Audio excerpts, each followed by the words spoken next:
esta inyección final de positivo, a ver si se cumple realmente, y a ver qué opinan desde el sector productivo, qué opinan las empresas, especialmente las empresas gallegas. Miguel, pues cuando quieras.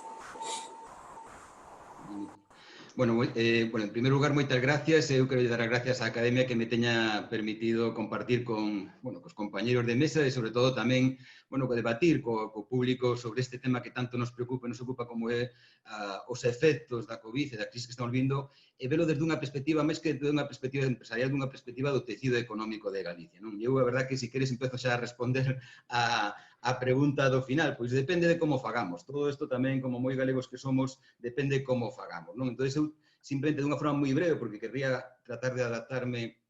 ao tempo que se me deu, eu sí que o que vou a pretender facer é, para poder ver por onde podemos sair, temos que saber onde estamos, cal é o impacto, cales son as características dos sectores afectados e que condicionantes temos nós, o ten o tecido empresarial galego, que temos que ter en conta para buscar vías de saída. Moi rapidamente,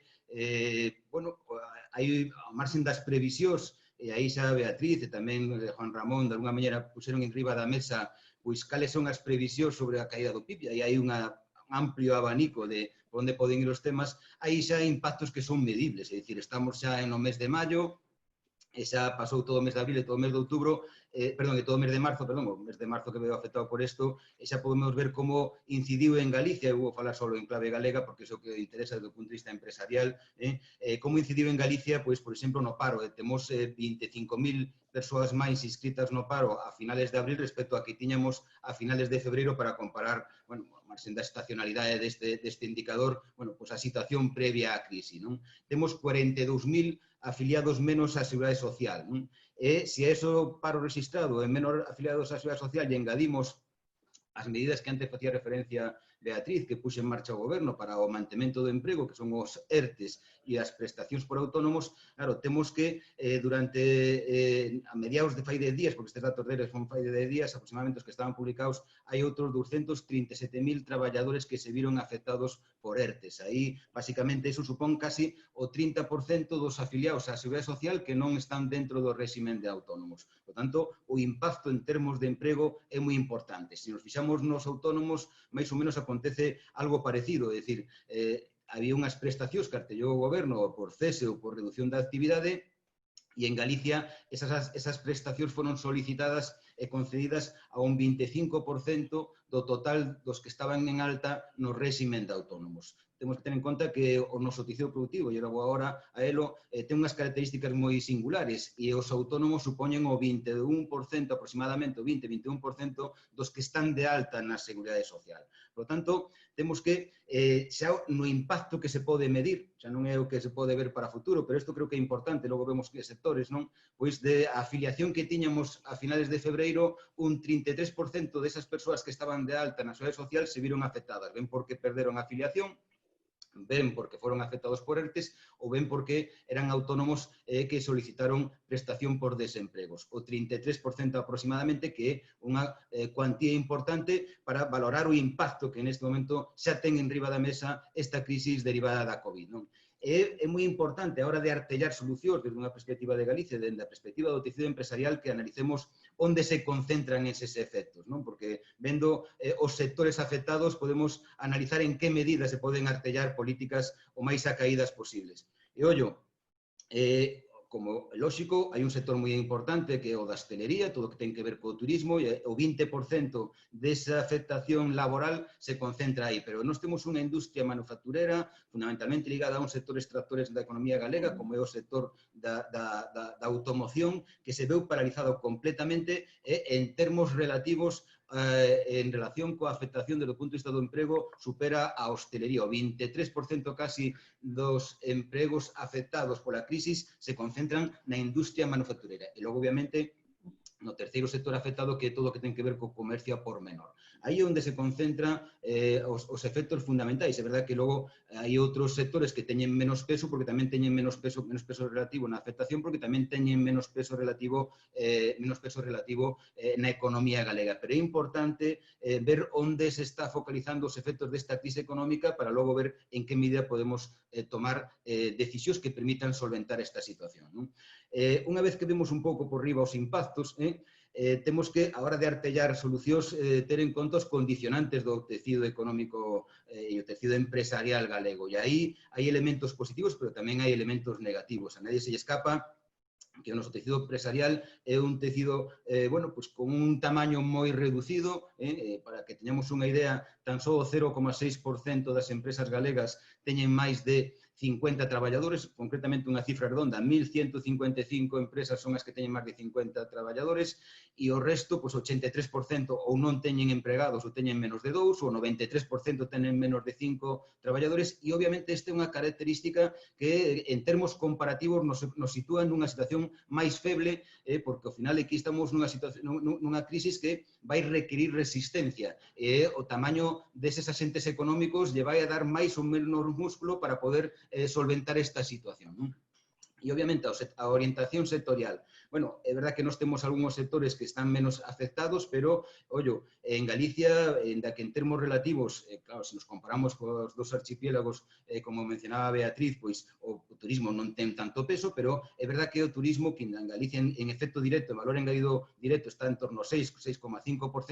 é un elemento tractor importante dos sectores da economía, tanto galegas como, bueno, que tiran deses outros sectores desde Galicia e desde outros ámbitos nacionais. En este momento, pues, todo o que ten que ver con hostelería, restauración, outros hoteles, restauración e catering, ese canal de distribución que se chama Oreca, que tira do sector primario, pesca e agricultura, está prácticamente paralizado. Co cal, bueno, a orientación sectorial en Galicia tampouco é verdad que non estamos nunha situación tan positiva desde o meu punto de vista. A industria manufacturera, neste momento, hai sectores importantes en Galicia, fundamentalmente todo o que ten que ver con a automoción, que está prácticamente parado. Non sabemos que vai pasar con eses mercados e en que medida se van a abrir eses mercados. Bueno, digamos que son, por decirlo de alguma maneira, os elementos que temos que ter en conta, os menos positivos que temos que ter en conta para poder afrontar o que ven a continuación. E, obviamente, hai elementos tamén máis positivos, como que nos e as empresas galegas en concreto, en xeral, no conxunto de España, non? As empresas, desde a crisis do ano 2008, pois sufriron ou experimentaron un desapalancamento, un desendeudamento importante. A débeda empresarial no ano 2008, para que teñamos unha idea, estaba en torno ao 120% do PIB e agora está no 73% aproximadamente do PIB. E as empresas galegas tamén, aínda con maior intensidade, se desendebedaron durante este tempo, o cal as colocan nunha situación un pouco máis forte da que tiñan na anterior crisis. E a internacionalización, se algo nos valeu os galegos e ao tecido económico de Galicia nos últimos anos, esta crisis que vimos de vivir é que nos permitiu salir ao exterior, nos obrigou a salir ao exterior ou nos internacionalizamos. E isto ten un elemento positivo, pero tamén pode ser un arma de doble filo, non? Porque, de alguna maneira, condiciona a nosa recuperación a como evolucionen eses mercados. E é verdad que os nosos mercados, fundamentalmente, están situados en Europa, pero Galicia tamén ten relacións económicas con outros países non tan desenvolvidos, que non sabemos que vai pasar neses outros países coa súa situación sanitaria, por tanto, coa súa situación económica, e, por tanto, esta diversificación, este elemento positivo, habrá que ver como vai evolucionando no futuro. Con eses efectos e con eses condicionantes, o importante, e é o que eu quero marcar un pouco as liñas para o debate, para que nos poida dar tempo, cales son as liñas de actuación que deben porse en marcha para a recuperación, non? E hai dúas que xa, desde o meu punto de vista, en da que explicou moi ben Beatriz, pois xa pertencen ao pasado. É dicir, o goberno, en o momento en que xurdeu esta situación, pois artellou unhas medidas relacionadas coa liquidez, darlle oxígeno para que poidan estar en coma inducido, a medidas relacionadas co emprego. Eu non me vou fixar no componente social, esas medidas relacionadas con empregos teñen un componente social moi importante, pero, bueno, ao mesmo tempo é manter as empresas en un stand-by, en unha coma inducido para que poidan sair adiante. Ben, este tipo de medidas en termos comparativos pois foron as que tomaron casi todos os países. É verdad que en algúns países se tomaron con maior intensidade, pero, bueno, desde o tecido empresarial, aínda que en algúns casos, pues, bueno, nos queixamos de que non foron o máis áxiles posibles, que podrían funcionar mellor, que teñen algúns retardos, pero hai que ser conscientes que é unha situación absolutamente excepcional a que vivimos e que en 2 meses ou un mes se pudesen artellar estas políticas, bueno, por lo menos é, cando menos, de recoñecer, inda que hai moito recorrido a mellorar. Pero o importante é o que temos que facer a partir de agora, é dicir, cales son as políticas que temos que artellar para que realmente podamos sacar a ese tecido económico que temos en coma inducido e o podamos recuperar. Eu creo que hai 2 líneas importantes de actuación. Hai un primer grupo de medidas relacionadas coa solvencia, porque é verdad que a caída de cifra de negocios derivada da invernación económica pois vai afectar as contas das empresas, pero é que seguramente durante os próximos meses vai haber caída da demanda interna e da demanda externa e as empresas van a necesitar recursos que garantan a súa solvencia. É verdade que esa liquidez inicial era unha liquidez bueno, de urxencia, por decir unha maneira, pero ahora hai que empezar a artellar medidas un pouco xa con perspectiva de medio e longo plazo que poidan dar solvencia ás empresas. E aí o sector público ten moito que xogar, terá que articular instrumentos para a captación de fondos, o mellor, bueno, pues creando fondos onde poidan participar capital público e capital privado,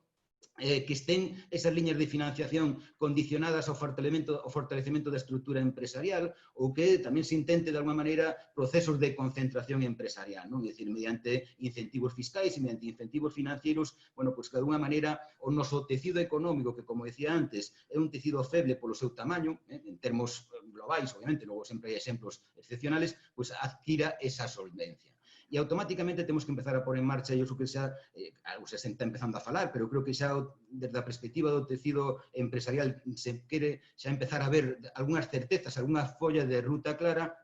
medidas de impulso e dinamización, non? E aí, ollo, desde a perspectiva de Galicia, esas medidas de impulso, esos programas que necesariamente terán que ser sectoriais, porque non este é unha crisis con efectos asimétricos e a salida vai ser asimétrica, non van a funcionar en todos os sectores iguales. Esos programas específicos que terán que dar resposta ás necesidades dos sectores, por un lado, tamén terán que dar resposta ás necesidades específicas do tipo de actividades dentro de cada sector. Non é o mesmo un autónomo que unha pyme que unha gran empresa nun sector. E iso ten que artellarse dunha forma,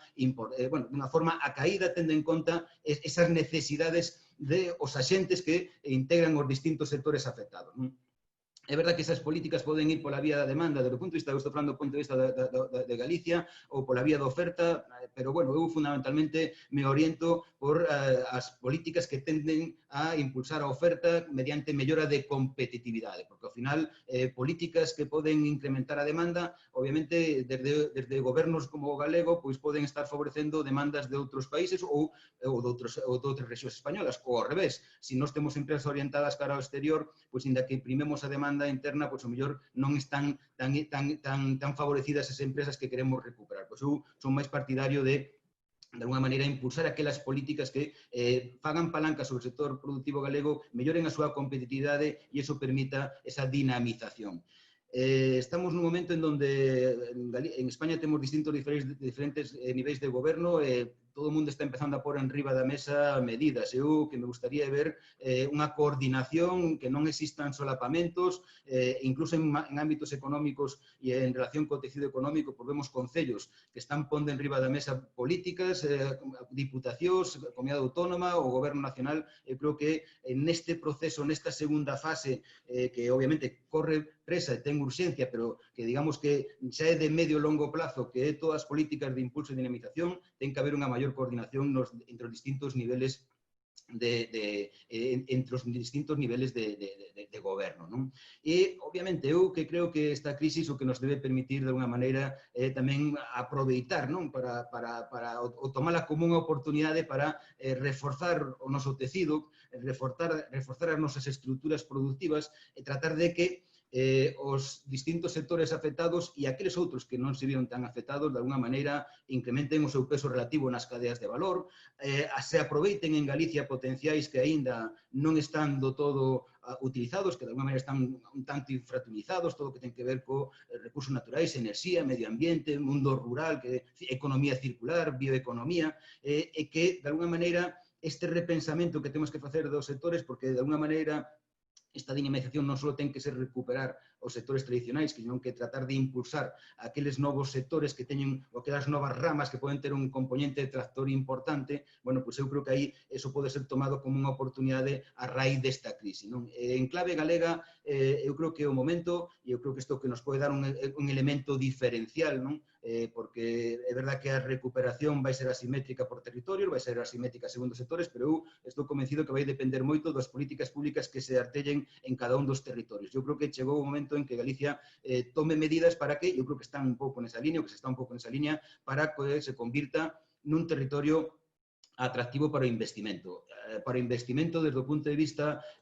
da atracción de inversión exterior como investimento interno, non? Eu creo que hai 4 ou 5 palancas, pero, bueno, basicamente son 3 as máis importantes: rapidez, agilidade na xestión dos proxectos, seguridade xurídica,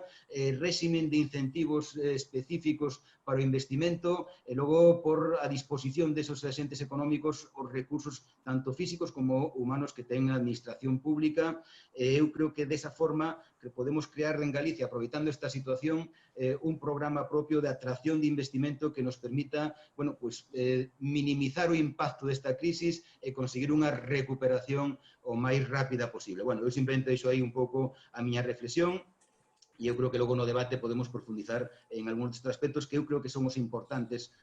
no sentido de que, de alguna maneira, hai que empezar xa a trasladar ao tecido económico certa seguridade, certa folla de ruta de por onde van ir as políticas públicas para que o sector productivo, ao marxen das incógnitas que poden ir asociadas á evolución da pandemia sanitaria, empece a planificar e a tomar decisións. Nada máis, moitas gracias, e logo no debate estamos a vosa disposición para o que consideredes. Moitísimas gracias, Miguel. Bueno, é unha boa posta en escena, tamén do que nos espera en Galicia, pero tamén as oportunidades que podemos ter se as podemos e queremos xogar ben.